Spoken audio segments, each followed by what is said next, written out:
Mana, to'pga tegmasdan golni qanday to'xtatish mumkin? Hakam bu harakatdan hayratda qoldi. To'p havoda.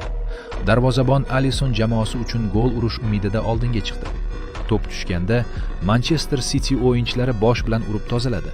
Keyin yarim himoyachi ikkinchi marta urib, to'pni uzoqroqqa yubordi. To'p Cherkiga tomon tushdi.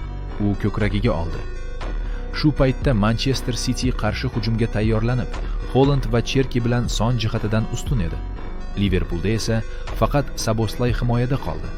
Szoboszlay o'zini himoya qilish kerakligini tushundi, garchi bu juda qiyin ko'rinsa ham.